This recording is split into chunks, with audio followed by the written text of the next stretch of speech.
panitia telah meminta saya bahwa saya mengkhususkan pada daerah emergensi, sehingga nanti bisa dimanfaatkan untuk melakukan pemeriksaan di area yang memang penting ini, dan area ini agaknya nanti mungkin saja diperlukan oleh seorang yang bekerja di area emergensi, sesuatu yang berbeda.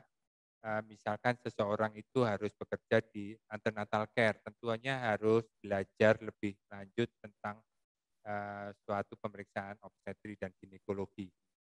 Sehari-hari pastilah PPDS yang diobstin sudah memahami apa yang harus dipelajari, tetapi untuk emergensi tentu harus diperluas, karena seorang yang bekerja di emergensi tidak selalu seorang obstetri dan ginekologi.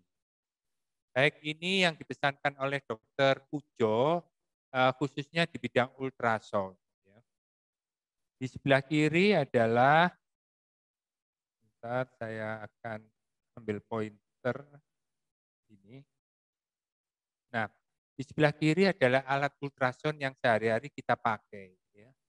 Prinsip ultrasound adalah mengubah gelombang suara yang dimasukkan ke jaringan menjadi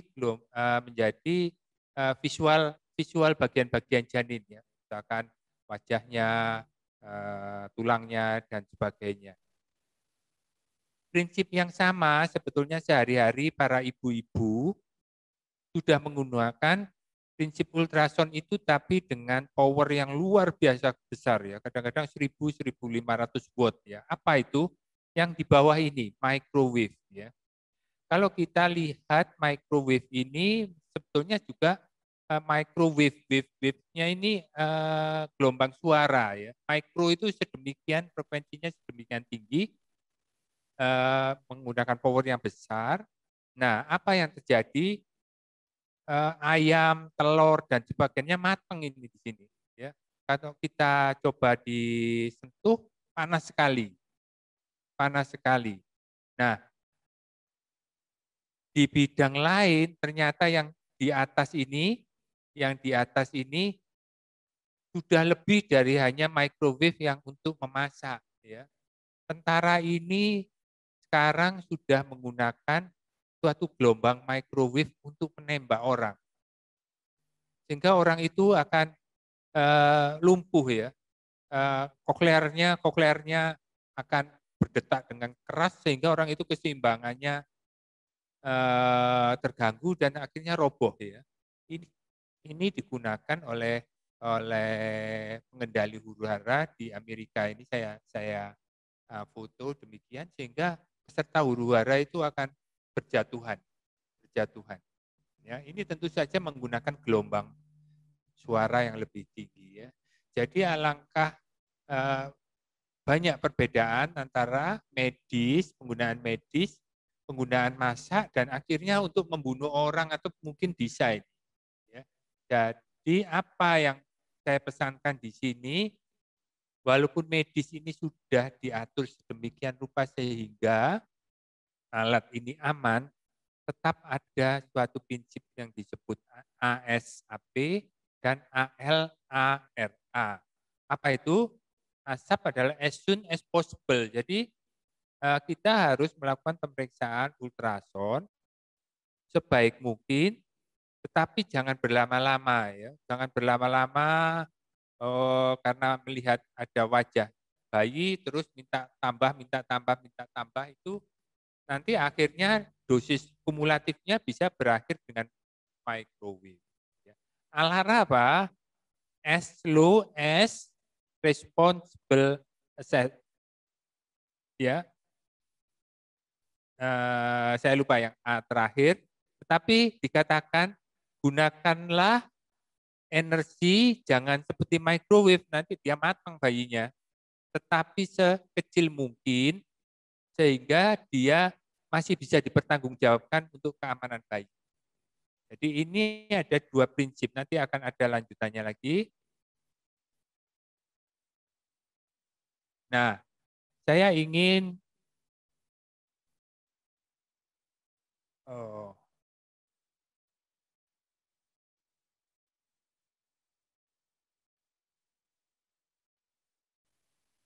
Sayang enggak bisa videonya. Saya mempunyai ini. They emit an ultrasonic call either from their mouth or nose leaf. This call bounces off of any object in its path and comes back as an echo. Bats listen to their echoes to determine the size and texture of the object, how far away it is, and what direction the object is moving in. They also can use echolocation to communicate with other bats. Bats emit ultrasonic calls ranging in frequency from 11 kilohertz up to 212 kilohertz. Most insectivorous bats echolocate in the 20 to 60 kilohertz range, which is beyond what the human ear can hear, call, and this can be used to identify them. Here are a few examples.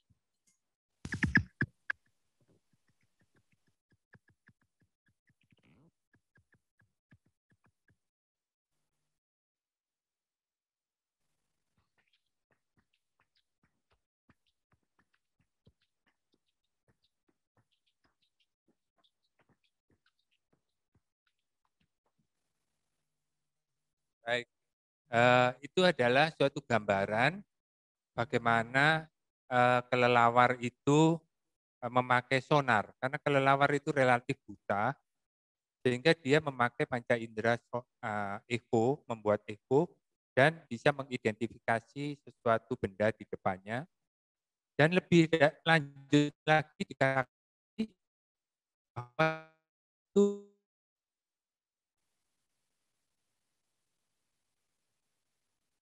di depan itu temannya spesies yang mirip dengan dia, satu famili sesama kelelawar, atau dari spesies yang lain, kelelawar yang berbeda ras misalkan. Sedemikian maju teknologi itu, dan kita masuk ke manusia, ya, manusia.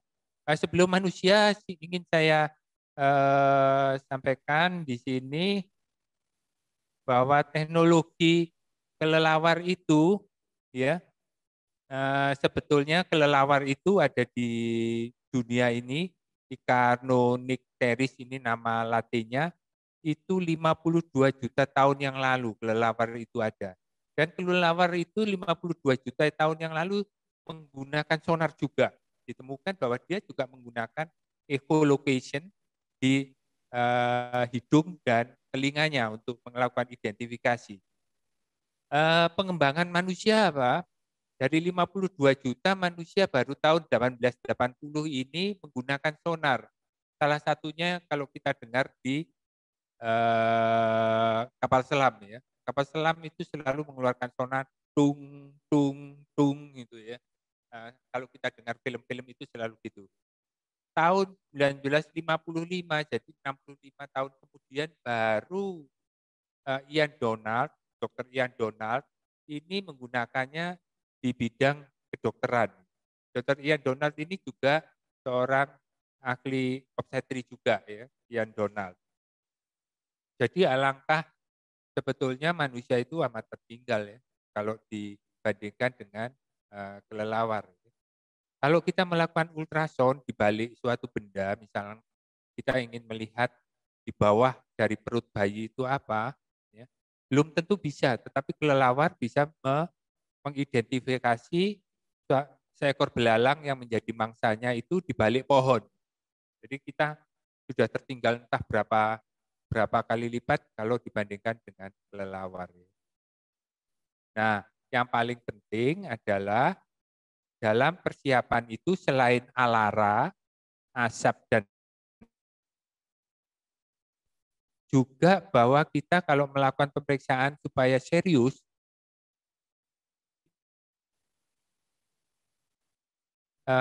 dengan berdiri misalkan. Dengan berdiri kita tidak bisa melakukan pemeriksaan dengan santai. Harus ergonomik dan harus redup. Kalau terlalu terang, terus mata kita akan cepat lelah. Karena monitoring itu akan keras, dan yang penting asap. Yang juga mungkin Dokter Agus nanti yang akan lebih menjelaskan, secara medis kita harus membuat laporan. Setiap kali kita melakukan pemeriksaan, kita torehkan pada status apa yang kita dapatkan. Dan yang paling penting, kalau kita mendapatkan sesuatu, selalu ingat etika dengan teman, ya, teman sejawat kita. Sebagai contoh, etika, medico legal, dan kesejawatan ini apa? Di area emergency mungkin akan kedatangan seorang ibu hamil, kemudian kenceng-kenceng, kontrol di dokter A, setelah masuk di daerah emergency, mungkin teman sejawat yang bekerja di IGD akan melakukan pemeriksaan, kemudian mencari detak jantung misalkan. Tidak ketemu, akhirnya dilakukan ultrason. Ya. Ternyata betul dia meninggal. Ya. Tentu ini harus di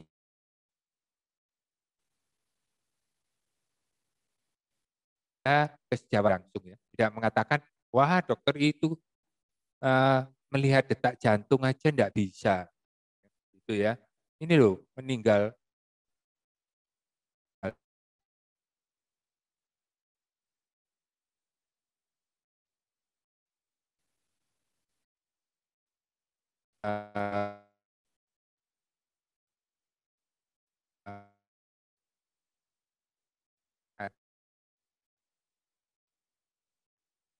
Mengenai konsekuensi etika, medico legal, profesional, dan kesejawatan. Nanti Dr. Agus akan lebih menjelaskan. Dan yang paling penting adalah untuk melakukan ultrasound kita harus melihat orientasi. Orientasi yang pertama, kanan pasien adalah kanan layar. Ini mirip dengan seseorang yang membaca torak foto. Ya. Kanan dari dada adalah kanan dari foto. Ini mudah sekali dipahami. Yang kedua, ya, torak foto yang atas itu daerah leher dan kepala, ya. Demikian juga ultrason, kalau kita melihat ultrason dalam posisi sagital, maka yang di daerah yang di kanan sendiri, maka itu daerah kranial, sedang yang di kiri adalah kranial, yang di kanan adalah kaudal. Ya. Harus dipahami supaya tidak akan terjadi salah paham. Ya. Mungkin kalau di X-ray itu yang fraktur kaki kanan, yang dioperasi kaki kiri. Nanti semacam itu ya. Ini jangan sampai terjadi. Jadi kita orientasinya harus benar, dan pada pemeriksaan ultrason selalu ada 3 bidang potong. Ya. Yang pertama adalah sagital, memanjang, ya. Kemudian transversal, kemudian koronal. Ya. Ini potongan koronal. 3 bidang ukur selalu diukur, longitudinal, antero, posterior, dan kiri dan kanan, transversal. Dari 3 potong itu kita bisa melihat volumenya. Nah ini gerakan, ini mungkin Dr. Agustul yang akan menjelaskan. Ya, gerakan probe itu selalu ada yang digeser ke atas, digoyang, kemudian diputar, kemudian diserong kiri kanan, ditekan ke bawah, dilepas tekanannya, dan sebagainya, dan sebagainya. Tetapi dari semua hal itu yang paling penting ini. Ini penting sekali.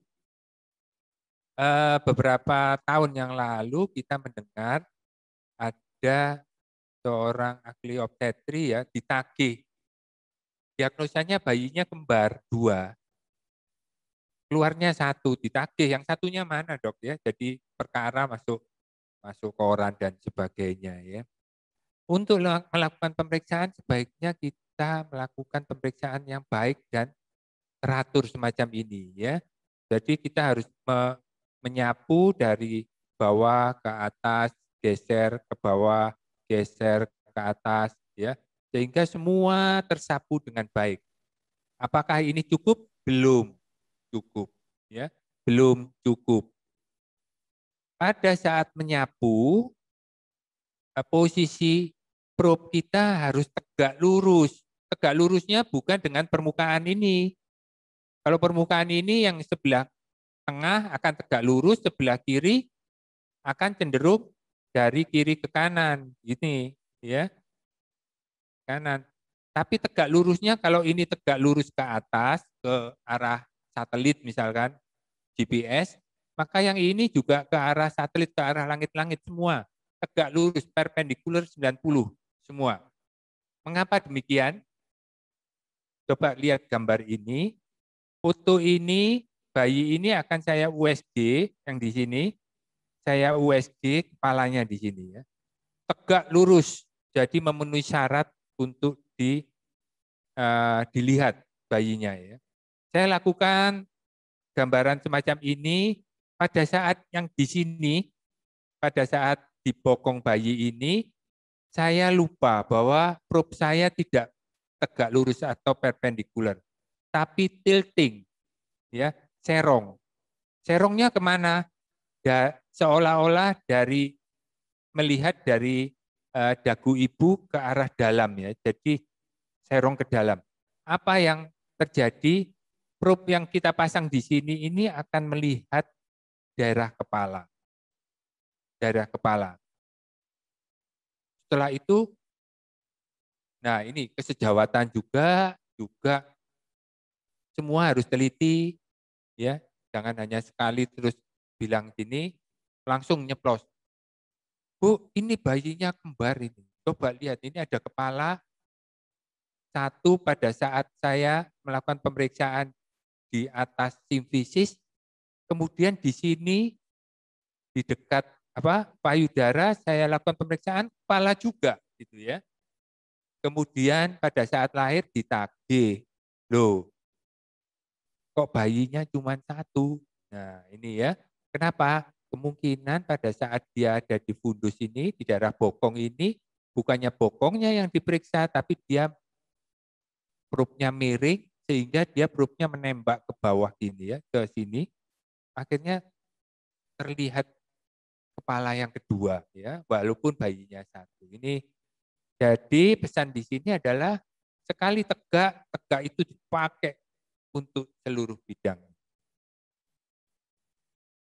Nah ini kapan kanan, kapan kiri, ini ya kapan superficial. Nah superficial itu paling dekat dengan probe, biasanya probe-nya di sini, yang ini paling jauh. Ini lagi ya, ini pada sagittal misalkan, ini sagittal ya bukan kanan kiri, maka dia ini adalah dekat kranial ya, fundus uteri kan dekat kepala bayi, ini dekat cervix. Nah ini yang paling penting ya. Walaupun kita tetap harus lega artis, tegak dan sebagainya, selalu saja coba lihat hal yang sama pada bidang yang lain. Ya. Jangan percaya satu potong saja. Mungkin saja dia berbeda kalau kita lihat dari sisi yang lain. Ya, biasanya ini pada jantung. Ya. Jantung selalu dilihat pada tiga aksis. Ya, 3 aksis, X, Y, dan Z. Nah, yang paling penting ini, yang kelima MI dan TI ya. TI, temperatur indeks ya. Ini indeks pada mesin ya, mechanical index dan temperatur indeks ini ya. Ini di set harus kurang dari 1 supaya alara tadi. Supaya bayinya tidak matang. MI dan TI kurang dari 1 merupakan rekomendasi dokteran. Ya. Jadi supaya tidak berfungsi seperti microwave, maka alat ultrason itu diset kurang dari 1. Ya. Sehingga dia memerlukan waktu lama sekali untuk menaikkan temperatur 1 derajat Celcius. Ya. Jadi tentu kalau bayinya sudah besar 1 derajat tidak apa-apa ya, jadi 37 jadi 38. Tapi kalau bayinya masih 1 atau 2 sel mungkin saja bermasalah ya, 1-2 derajat bermasalah. Dan ini ya, kalau kita melihat mobil di jarak 10 meter maka kita bisa melihat mobil dari depan ya, depan mobil sampai belakang mobil. Tapi kalau kita melihat mobil dalam jarak dekat sekali, mungkin kita tidak bisa melihat belakang mobil, hanya bisa melihat lampu depan. Misalnya. Ini adalah pesan dari yang nomor 3. Sebaiknya kalau kita melihat misalnya kepala, kaki, dan sebagainya memakai besaran 60% dari layar. 60% dari layar artinya kita tidak perlu melihat ekor, kalau kaki kita tidak perlu melihat kepala, tetapi juga tidak melihat kaki itu hanya separuh. Jadi seluruh kaki masih bisa, anggap aja huruf alat ini adalah 60% atau 60%. Ya. Kita kan tidak perlu melihat D, U, ultrason itu bahkan tidak lihat, cukup di daerah alat ini. Ya. Atau malah seluruh bidang monitor ini dilihat, nggak perlu. Ya. Kita hanya memerlukan ini aja. Nah, anggap aja ini 60%. Ya, ini pesannya. Nah, pemesanan USG itu ada bermacam-macam, bermacam-macam, ya. Ada ultrason rutin, ya. Ini targetnya sendiri. Ini biasanya pada antenatal care, pada untuk melihat usia kehamilan, untuk melihat besar bayi, untuk melihat pertumbuhan bayi, untuk melihat apakah ada kelainan-kelainan bayi. Kemudian yang kedua, target kedua adalah detail. Biasanya pada saat melakukan pemeriksaan, kita mencurigai adanya sesuatu. Adanya sesuatu sehingga kita kirim. Biasanya ini ahli-ahli fetomaternal, dokter Agusul, dikirimi. Ya. Ini ginjalnya kok begini, ada apa ini? Kemudian dilakukan pemeriksaan detail, ya, ultrasound untuk melihat organ-organ itu ada apa. Yang ketiga yang ingin disampaikan kali ini adalah emergency. Karena ada perbedaan kelompok, yang disebut emergency tentu tidak usah ngurusi screening, tidak usah ngurusi detail. Detail ini sulit, ini hanya mungkin untuk subspesialis fetomaternal. Ini ada sendiri targetnya, ya, hanya untuk menjawab, untuk menyelamatkan ibu dan bayinya. Nah, ini salah satu contoh untuk trimester 2 ini Dr. Agusul, nanti jadi saya lewatkan saja. Khusus ini detail, kalau sudah curiga jantungnya bocor, nanti baru benar enggak. Dan ini terbatas, ya, pada area tertentu untuk tujuan tertentu. Nah, sebagai contoh apa? Pasiennya beratnya 130 kg. Bayinya katanya 8 bulan. Ya. Dilakukan palpasi Leopold, enggak tahu ini bayi ini ada di mana. Ya. Detak jantung didengarkan enggak bisa. Jadi emergensinya apa? Saya ingin melihat presentasi bayi ini letak kepala atau letak lintang. Emergensinya apa? Saya tidak bisa mendengarkan detak jantung. Saya ingin melihat detak jantung. Inilah yang disebut suatu USG emergency. Tidak perlu melihat bahwa ini detak jantungnya nanti ada kebocoran dan sebagainya. Ini beda lagi sudah, ya. Beda lagi. Jadi sejarah kenapa ada kebutuhan emergensi, karena memang ada kebutuhan dan mesin itu ada untuk menjawab ketidakmampuan, ya, sehingga mesin ini kemudian dipakai. Dokter Pujo tadi sudah menyebut kan, anamnesa dulu, apa dulu, kemudian ternyata itu tidak mencukupi. Ini yang saya list, ya, beberapa hal emergensi yang memang dibutuhkan karena kita tidak bisa secara rinci melihat, ya.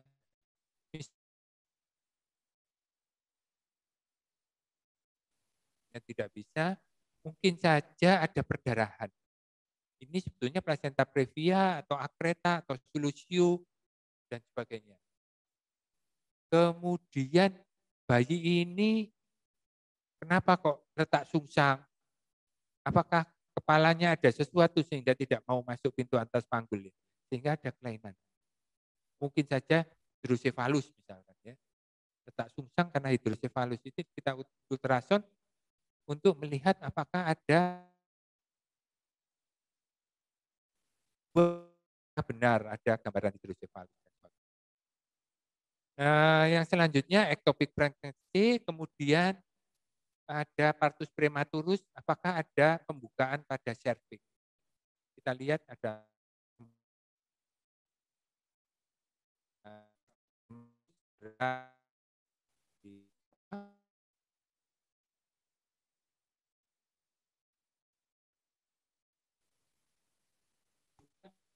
dilakukan pemeriksaan secara palpasi ya, jumlah air ketuban. Jumlah air ketuban ini diperlukan misalkan bayinya gerakannya kurang, jangan-jangan ini air ketubannya memang sedikit sehingga dia tidak aktif bergerak, atau loss of fetal movement. Kita lihat sesaat, oh ini memang bayinya ini sudah teler ini ya, teler. Jadi kita lihat dengan ultrasound. Kemudian ada turbo ovarian torsi ya.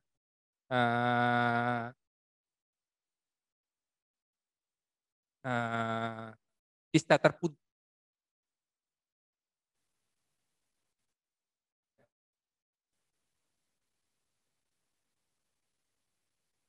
Ibu itu mengatakan saya didiagnosa kista sebelumnya, tapi saya masih mikir-mikir untuk operasi. Tiba-tiba masuk ke UGD dan nyeri perut sekali. Jadi ada anamnesia dan kita lihat ada kista dengan vaskuler yang terganggu. Ini kista terpuntir. Atau setelah melahirkan ada ini misalkan abortus ya. Abortus atau melahirkan prematur, masih ada sisa-sisa product of conception, placenta dan sebagainya di dalamnya yang perlu kita lakukan tindakan. Ini benar enggak? Ini masih ada enggak?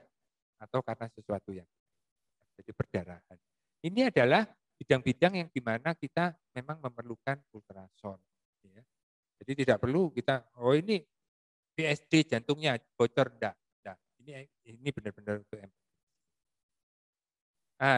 bagaimana melihat presentasi bayi? Ini ada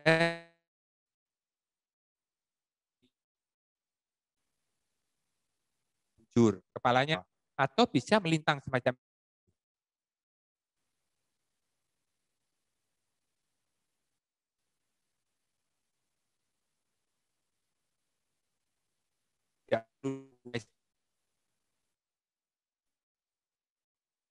sama-sama mendengarkan bahwa bayi ini masih baik, ya, detak jantung.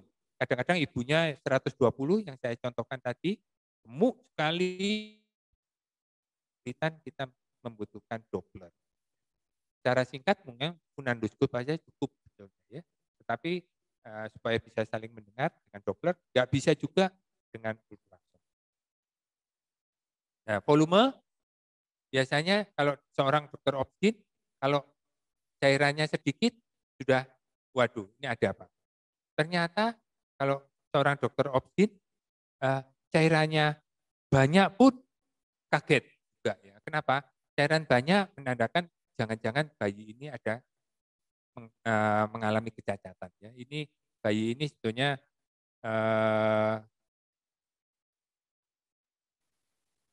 bayi ini anencefal ya. Ini hanya hidungnya aja yang kelihatan. Suaranya terputus-putus ya, Dokter Adit. Suaranya terputus. Sekarang bisa ya, Dok? Sudah lebih jelas ya. Ini masih terputus, Dok. Terdengar, Dokter Adit. Baik. Ya. Bisa dengar ya, Dokter Agus?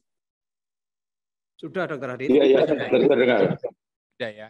Ya, masih. Cairan ketuban ya.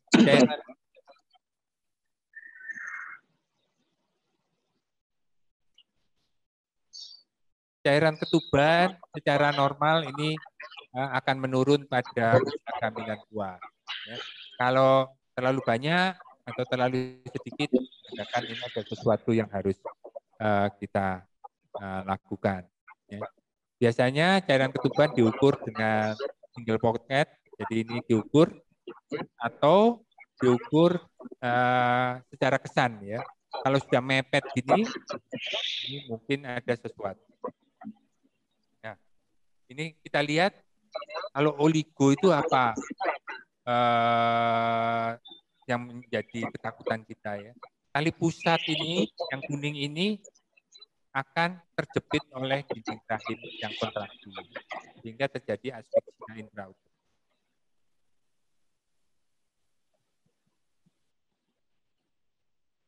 Nah ini kita lihat cairan ketuban,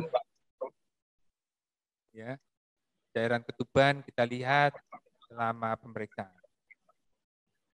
Nah, kemudian setelah airnya kita lihat plasentanya. Ya.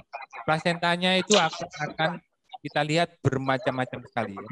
Bermacam-macam sekali, mungkin ada kalsifikasi, nanti mungkin Dr. Agustul yang kalsifikasi, tapi semua ini normal, kecuali satu nanti ya, apa yang disebut lakuna pada suatu plasenta akreta. Yang lainnya itu suatu yang normal kalau ada gambaran-gambaran ini. Kita lihat ini kalsifikasi.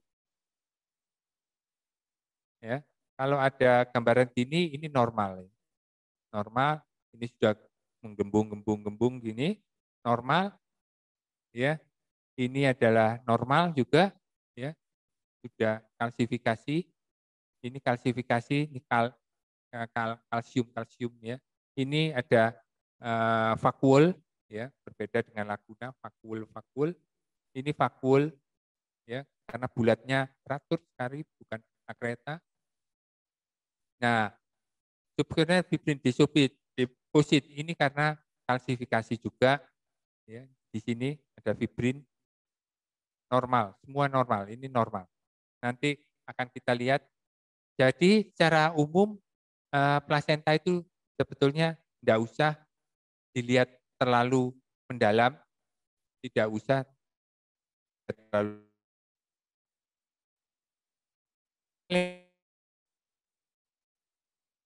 adalah daerah retroplasental harus kita lihat ya. Ini daerah retroplasental, apalagi plasenta akreta atau bekas seksio atau bekas operasi. Selalu harus kita lihat daerah ini. Ya. Kalau daerah itu hilang, kita harus konsulkan pada SPOG secepatnya. Ya. Yang penting jadi daerah hitam ini baliknya. Nah, kalau kita pasang Doppler, biasanya daerah hitam itu isinya vaskuler. Kalau ada vaskulernya masih bagus. Kalau tidak ada vaskulernya hati-hati. Nah, ini granum ya. Plasenta ini hamil muda, hamil setengah, hamil selanjutnya, hamil tua. Ini berbeda bentuk. Dan ini adalah normal. Tidak usah menyebutkan plasenta maturasi grade 3. Itu tidak ada. Tidak ada saat ini secara teoritis tidak ada maknanya. Mau maturasi grade 3, grade 2, tidak apa-apa. Hanya kalau grade 3 itu bayi dinyatakan sebagai bahwa dia mungkin tidak lagi pada kehamilan 30 minggu ke bawah. Gitu aja. Yang grade 3 ini. Maknanya hanya itu. Usia kehamilan tidak tahu. Usia kehamilan tidak tahu. Ini yang penting kalau terkait retroplacental hematom adalah solusio placenta. Nanti kita lihat. Nah, ini solusio. Jadi pada plasenta kita lihat adakah retroplacental clear space, ya. Ternyata retroplacental clear space-nya ini menggembung seperti kista, hitam sekali. Itulah yang disebut solusio, retroplacental hematom pada solusio. Tentu saja seperti yang dipesankan Dr. Pujo, selalu anamnesa, tidak pernah ada solusio tidak kesakitan ibunya, tidak kontraksi. Selalu ada kontraksi, ibunya kesakitan, bahkan pingsan, HB-nya turun, kemudian waktu di USG plasentanya ada retroplacental hematom. Nah, ini pada si solusio. Selalu ada hal ini, dan ini bukan urusan ultrasound. Ya, urusan anamnesa. Nah, ini retroplacental. Jadi plasentalnya kalau gambaran ini seolah-olah melayang, ya, melayang. Kadang-kadang kurvanya terbalik. Nah, plasenta previa apa?